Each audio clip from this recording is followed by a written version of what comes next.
So, hello mga idol. Ito na nga tayo, no? Medyo haggard na, pasensya na. Kasi overnight ako ngayon. Ang dami-daming nilinis. So, ito na nga. Magkano nga ba ang sinasahod namin dito sa McDonald's New Zealand? Okay. Hindi ko na lang siya sasabihin ng exact amount ha. Kasi ayoko magkamali. At isa pa dyan, hindi naman pare-parehas yung rate namin dito, no? Kasi yung ibang crew, nakakuha na sila ng pay raise. Yung ibang manager, nakakuha na sila ng pay raise. Ako na lang yata ang hindi. Kasi siguro, hindi ko deserve. Pero okay lang yun. Kasi sa pagkakaalam ko, ako naman yung may pangalawa sa may pinakamataas na sahod dito. Okay, so yun na nga. Magkano nga ba ang sinasahod ng crew namin dito? So, ang crew namin dito ay umaabot ng 6,000 to 8,000 pesos. Pesos na lang ha. Sa loob ng isang araw. Pero depende pa yun mga idol ha. Kung gaano kahaba silang nagtrabaho. Kasi syempre, binabayaran yung oras namin dito. Hindi yung araw. Kahit nga minuto may bayad eh. So, depende sa amin kung gaano kami kahaba magtatrabaho. Kasi pwede naman kami mag-OT. Pwede kaming mag-take ng shift na mga katrabaho namin ng mga tamad na ayaw magtrabaho.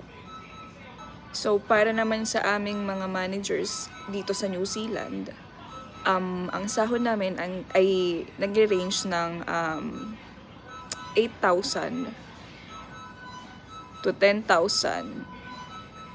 Let's just say 12,000 pesos a day. Okay, depende rin yan sa kung gaano kahaba ang oras na pinag-work namin. Kasi ako, minsan nag-work ako 13 hours a day. Minsan 12 hours a day. So, sa palaki ng sahod, sa palaki rin ng tax.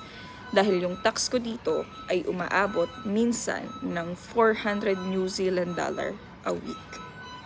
So, ang sahodan namin dito mga idol ay weekly, hindi monthly.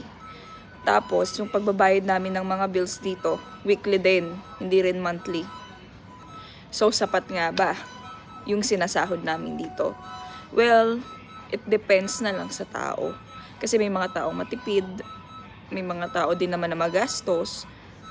Kung matipid ka, talagang sapat na sapat, labis-labis pa. Pero kung maluho ka naman, or maraming binabayaran, sapat lang.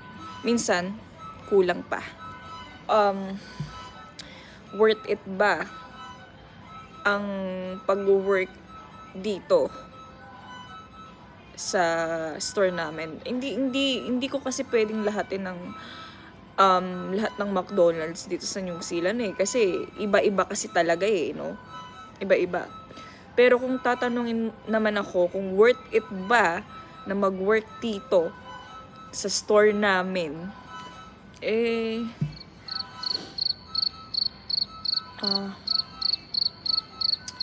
huwag na lang. Hindi ko na lang sasagutin. Kasi baka makita pa ng boss ko, ang galing ako, di nawalan ako ng trabaho. Basta yun na yun.